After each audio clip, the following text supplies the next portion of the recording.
A participant in the special military operation was arrested on suspicion of rape and making death threats. A resident of Krasnoyarsk Krai, who returned from the special military operation, killed his father over livestock feed. In the city of Soliletsk, Orenburg region, Yuri Gavrilov, a Wagner member pardoned for participating in the special military operation, raped an 11-year-old girl. In Perm Krai, a previously convicted Wagner member was detained. He turned out to be a pedophile and sent photos of his genitals to a 12-year-old girl.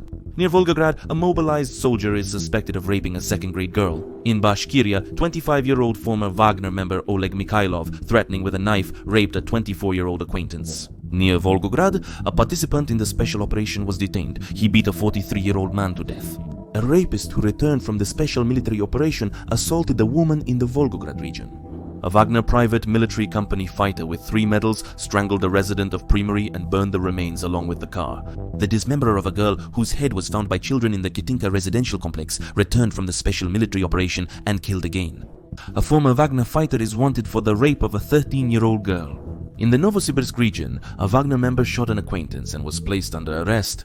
A former convict who fought in the ranks of the Wagner private military company was detained on suspicion of murder a week after his return. In South Ossetia, a former fighter of the Wagner private military company, who was recruited from a penal colony, was suspected of murder. And so, what do you think is the reason that, after everything mentioned above, Russia is deliberately releasing only convicts from captivity while leaving regular or mobilized Russian servicemen to remain in Ukrainian captivity? Yes, at first I didn't believe it myself, but it's a fact. Article 222, 228. 111th, 162nd, 105th, 158th, 105th, 228. Article 105th, 105th, 158th, 158th, 119th, 228th, 228, 228th, 111th, 105th, 228th, 228th, 111th, 158th. Theft, 105th, 162nd, Part 1, Infliction of Grievous Bodily Harm. This was a video compilation of prisoners of war whom Russia requested for exchange, which took place on January 3rd, 2024. Just don't think that I manipulated and only cut out former inmates. I have a list with the details of everyone who returned to Russia on January 3rd. And out of the 248 people that the Kremlin returned, 180 are former convicts who signed a contract with the Russian Federation in exchange for amnesty. I didn't understand the point at first myself, but then it hit me. I'll get to that later. After all, I showed you the knights who went for the exchange from just one bus, and here are those from the second one. Serious bodily injuries, serious bodily injuries.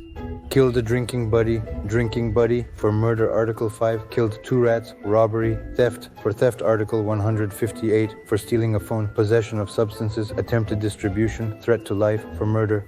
Who did you kill? The bride and her mother-in-law.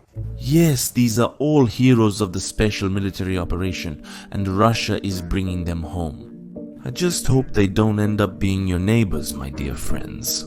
But to those Russian citizens who support the killing of Ukrainians, I would, on the contrary, advise them to provide these valiant defenders of the fatherland with their own living space for an indefinite period.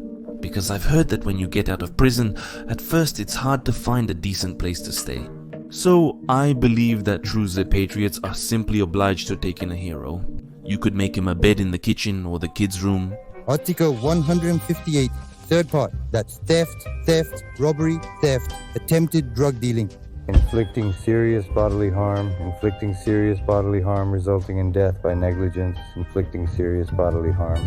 6 prison terms, killed an acquaintance, killed at work, killed a drinking buddy, broke into an apartment drunk and killed. Family quarrel by negligence, death. Who? Wife. I don't know, maybe someone will doubt that Russia decided to pull all these heroes of the special military operation out of captivity. But I have all the documents with the first name, last name, patronymic, and other details.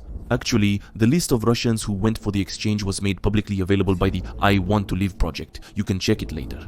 The video itself was sent to me by journalist Dmitry Karpenko, who kindly allowed me to publish it first due to his extremely busy schedule. On his channel, he will definitely post the full version of the videos from the buses where the convicts introduce themselves, state their charges, how much time they've served, and so on. I ask you to go to his channel and thank him on my behalf. I'll leave the link in the description in case anyone hasn't subscribed yet. There you'll be completely convinced that out of the list Russia requested for the exchange, 180 people are criminals, or more precisely, former criminals. After all, now they're free people, since they're already in Russia. Thank you to the Ministry of Defense and our President! Hooray, hooray, hooray! Yes, they're already being welcomed home, but thanks to Dmitry, we were able to get to know these wonderful people better. Now listen to the man before the exchange. Vasily Ivanovich, born on the 26th of May, 1973. Third conviction, served 2 years. Article 105, Part 30, attempted murder.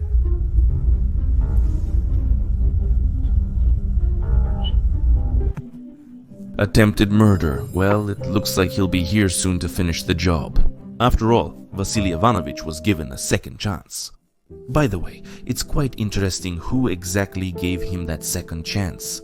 On the Russian side, the video from the bus with the already released prisoners was published by State Duma deputy from United Russia, Shamsel Saralyev. He is partially responsible for the task of returning the prisoners. But of course, he did not make the decision to return mainly convicts by himself, since this policy was clearly developed in the Kremlin. But another fact is interesting, namely, how deputies, the Ministry of Defense and others promote themselves on the exchange, how they receive relatives of prisoners in their offices with American IMAX, on video the families of mobilized soldiers and contract soldiers who were captured, and they promise to get their boys out, and then they take back 180 convicts. Huge thanks for helping to bring our guys, our defenders, back home. No, you have to understand, I'm not saying that convicts aren't people, although these particular ones who went to kill Ukrainians are exactly what you would call inhuman. I'm talking about something else, about how now every action of Russia, every action of Russian officials is filled with cynicism and meanness. Even in such an everyday, at first glance, issue like an exchange, like we'd rather get the convicts back, it's easier with them. And to the relatives of contract soldiers and mobilized men who have been sitting in Ukrainian captivity since February 2022. Yes, there are such people, they aren't being taken back, let's just say they haven't been lucky so far. Wait for the next exchanges, even though Moscow is refusing these very exchanges altogether. After all, if they are held regularly, the scale of Russian servicemen surrendering will become clear, and Russians don't surrender. That is, right now they've pulled out the most weak-willed people who won't talk much, and if they do, it's easy to shut them up, and they'll freeze the prisoner exchanges again, you'll see. And Anastasia Kashevarova, who is well known in certain narrow circles of limited people, will continue to supposedly help the relatives of prisoners collect their appeals and pretend that she is incredibly concerned about this issue. I'm saying all this in the hope that these very relatives of the prisoners will hear me. They will realize who they are dealing with. And if they don't, I can also suggest that instead of their husband or son who is still in Ukrainian captivity, they take one of the following heroes as a replacement.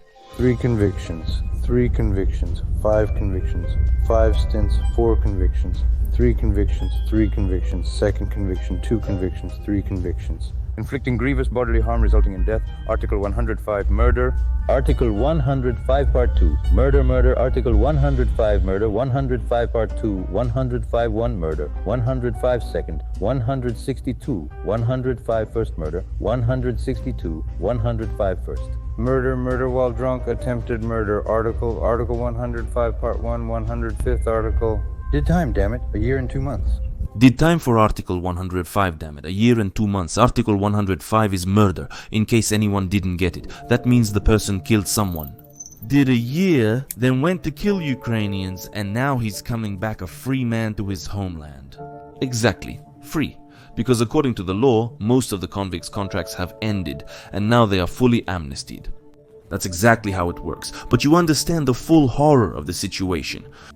Not only are they all being released home now so they can continue denazification among their own citizens, but after killing, robbing, and raping peaceful Ukrainians, they have a lot of denazification experience. Actually, I looked at the list. Altogether, they still had about 1200 years left to serve in prison. But that's just some interesting math, though it's not as interesting as the fact that Russia prefers to take convicts out of captivity rather than contract soldiers and mobilized troops, even though there are thousands of them in Ukrainian captivity. You can see this for yourself just by watching interviews with Vladimir Zolkin and Dmitry Karpenko. And yes, I can assume there will be some unique individuals with negative IQs who will start defending Sorolyev, the Ministry of Defense, and Putin. They'll say that the Russian side probably didn't even know who would be brought to them. But you just can't imagine how painstaking, long, and difficult this work is. And what precedes the actual exchange, in which even foreign states are involved. In this particular case, the United Arab Emirates. Yes, even the Ministry of Defense writes about this, so every individual who is going to be exchanged is discussed separately. So once again, this is a well-considered Russian policy. Moscow specifically returns former convicts, and they make the exchange list themselves. 105th first for murder, 105th second, 105th murder of a person under 105th part 2, under 105th murder while drunk, 105th 3 convictions, convicted twice, 4 convictions, 4 stints, 4 convictions, second stint convicted twice, 3 stints, 6 convictions, 7 stints. 7 stints, 7. Can you imagine what these liberators did in the occupied Ukrainian territories? But the disgusting thing is that, by bringing these heroes back from captivity, the Russian side tried to present it all as another victory. Russian mass media started writing that Ukraine returned 75 Russian soldiers from captivity without demanding anyone in exchange. They even involved Sherry in this little information operation. Anatoly started claiming that Kiev returned 75 people to Russia whom they had promised a long time ago. But just an hour later, he wrote that another exchange had taken place. 173 for 173. Although there are open lists showing that Ukraine returned 230 Ukrainian heroes, they are public and you can verify them. And how can you prepare another exchange in just an hour when it takes weeks, if not months, to agree on it? But it was extremely important for Moscow to show that they are not giving in and that it is Kiev who is making concessions. And so supposedly more Russians were released than Ukrainians. Although the exchange of prisoners of war may not always be equal, since the key issue is the value of the individual. Well, that is, for an officer, naturally, you have to give up another officer or give up several soldiers. But for the Kremlin, the image is most important. They need to convince the average person that Moscow has once again bent everyone to its will, and the fact that it took back convicts. While Russian officers have been sitting in Ukrainian captivity for 8 months and no one is taking them back, that's just how it is. Today, January 5th, 2024, I, Major Kamov Alexei Vyacheslavovich, born on November 5th, 1978, was captured on May 11th, 2023, and this is my 239th day in captivity. But in any case, Kiev returned 230 people, sergeants, officers, and even defenders of Azovstal, while Russia mostly requested convicts. Once again, this list is publicly available, it can be checked, but who in Russia is going to do that? Anatoly Shary said that 75 were returned without an exchange, so that's how it is. After all, Russians don't abandon their own. The funniest thing is that Shary, trying to remain a pro-Ukrainian blogger, quoted the same Shamsail Soroliev as proof of his words, so to speak, an independent source. But then Anatoly really went overboard, and he even hinted in a veiled way that he personally had a hand in the prisoner exchange on both sides. I did everything in my power for this. That is, they returned both there and there. It was a complicated story, but now, thank God, everything is fine. I won't get any gratitude anyway, not from them, not from the others. But deep down, people are very grateful on both sides. So, the absurdity of the situation is that on the Russian side, everyone is trying to score political points for themselves. And State Duma Deputy Soroliev trying to present the exchange as a victory for Russia, making up claims that Ukraine got back far fewer servicemen than Russia did. Even though the lists are publicly available, the exchange was 230 for 248. Anatoly Shary is also trying to get attention, as he was brought in to publicly cover the supposedly unfavorable exchange for Ukraine. Although the I Want to Live project immediately announced that 18 Russians were indeed released without an exchange, since all of them were seriously wounded. Yes, damn, there's even a video online where the Ukrainian side is loading these 18 people into 5 ambulances. Human rights and all that. It will be interesting to see if Russia will do a similar act of mercy. And of course, Anastasia Kashevarova, who cares so much about every Russian soldier, also tried to get her share of media attention. And then one Ukrainian journalist, Karpenko, comes in and is shocked to see that the buses are full of convicts. Damn freedom of speech. Manslaughter, grievous bodily harm, went out for murder, death by negligence. Article 105, Part 1, causing grievous harm resulting in death. Twice convicted, 2 convictions, 2 convictions, 4 prison terms, 5 convictions, Article 105, Part 2, Article 162, Part 3, Article 158, Part 3. That's it. I won't show them to you anymore, but I want to note that only the funniest characters made it into these clips. I didn't really include inmates convicted under Article 228 drug dealing and other similar articles. If you want to see all the people who took part in the exchange, watch Dimitri's video on his channel. But let's get to the most important thing. Why did Russia even agree to the exchange? And why did it specifically need inmates? What is the reason for this policy, which even the prisoners themselves have noticed? The inmates are being sent home while the regular soldiers remain in captivity. Perhaps the reason is that those who end up in Ukrainian captivity are not shy about talking about how they were treated at the front and about their return to Russia, which has a demoralizing effect when they give interviews to Ukrainian journalists. I can't dig. That's it. His hands are covered in blood. His legs can't hold him up. He's been digging for a whole day, just digging. Oh, you can't? He just grabs him by the chest, threw him aside. We keep working. If I try to step back, run away, or anything like that, they'll shoot me on the spot. We're nobody, just targets for them to waste shells on. How many casualties? About 40, 45 wounded, maybe 20 or more killed. Basically, the company is just gone. No, wiped out. Out of a group of 65 people, only 23 are left here. They don't take the wounded from there. They say, if you want, go back on your own to the evacuation point. They just left us in the forest and said, do whatever you want. So it's not targeted, it's just at the expense of human lives. By the way, the last speaker is Pavel Gugev. He was released from Ukrainian captivity back in the summer. I posted his conversation with Dmitry Karpenko after Gugev returned to Russia. That conversation was truly candid. A man who spent half his life in prison clearly understood who his real enemy was. And should we be surprised that after this conversation Gugev simply disappeared? As I found out, journalist Dmitry Karpenko tried to establish at least some contact with him. But to this day, there is no information about him.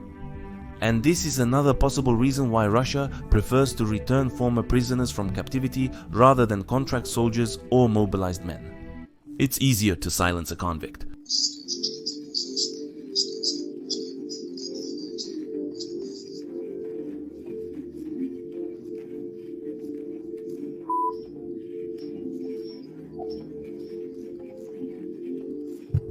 Say that you were forced. Say that you were paid. I said this on purpose, so that those at the top would hear it, so that they would change their attitude toward convicts, and not just convicts, but in general. What is this? You knowingly send people, push them into positions where they simply won't survive.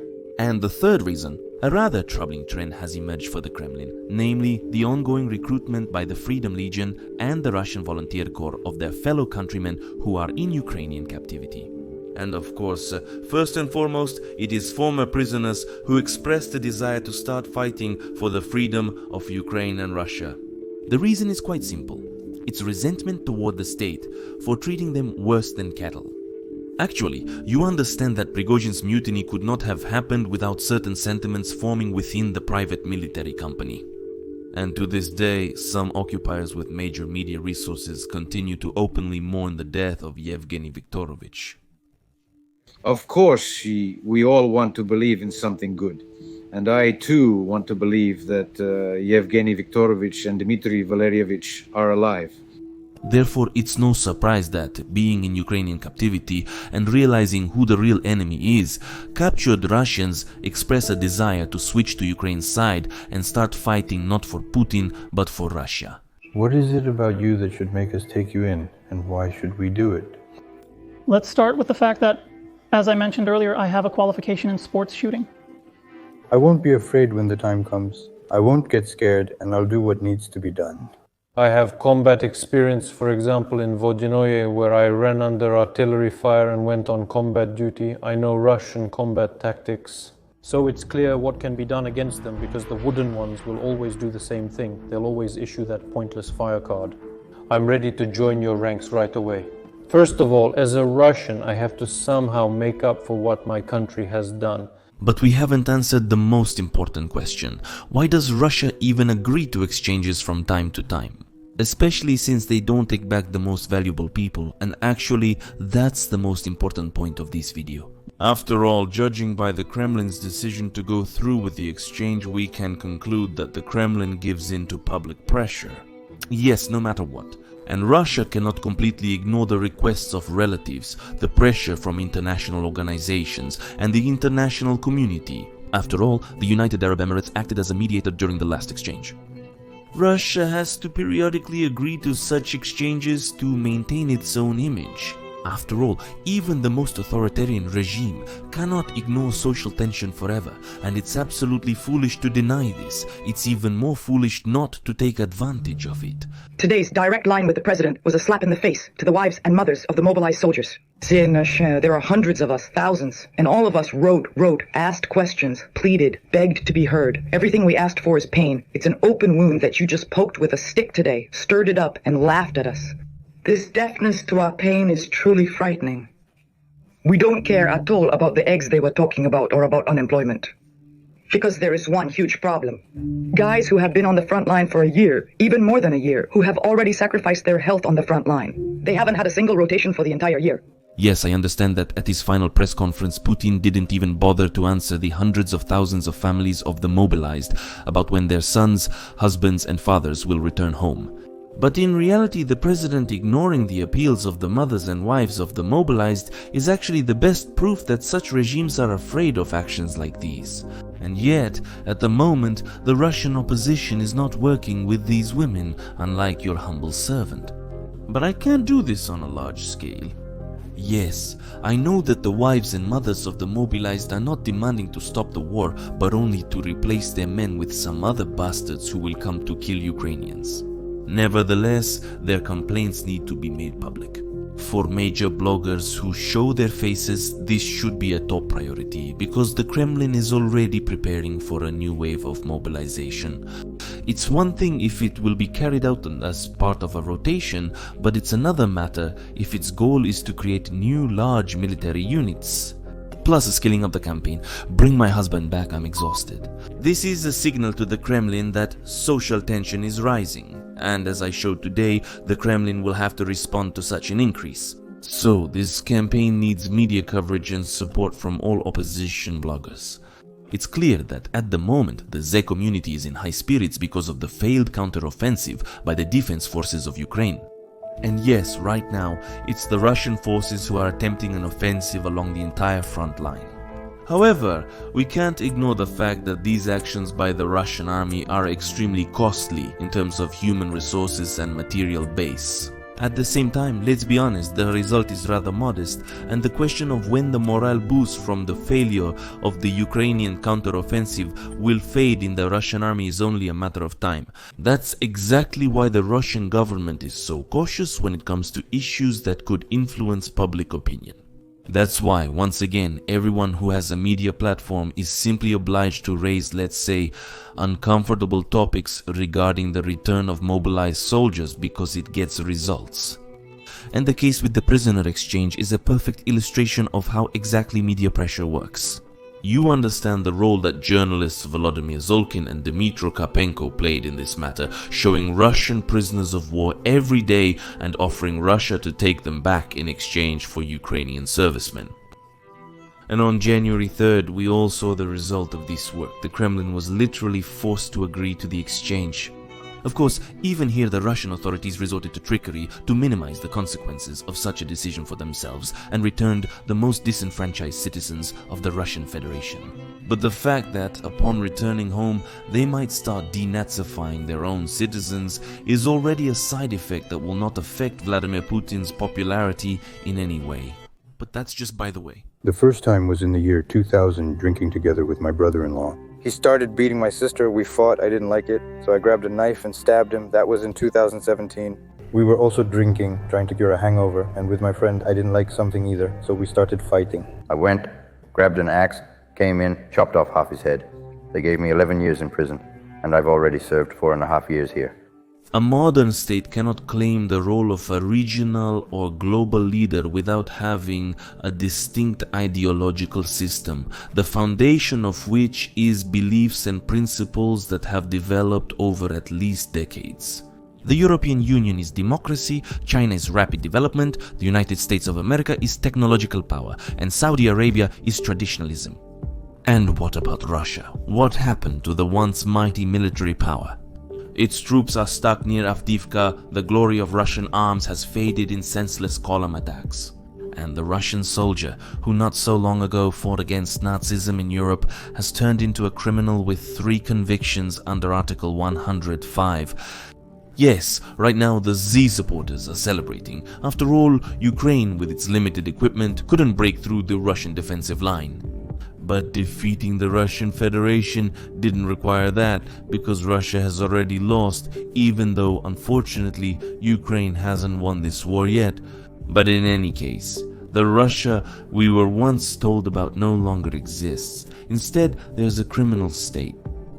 In fact, we saw this image long before February 24, 2022. It's just that if this image used to frighten us, now it only causes disgust.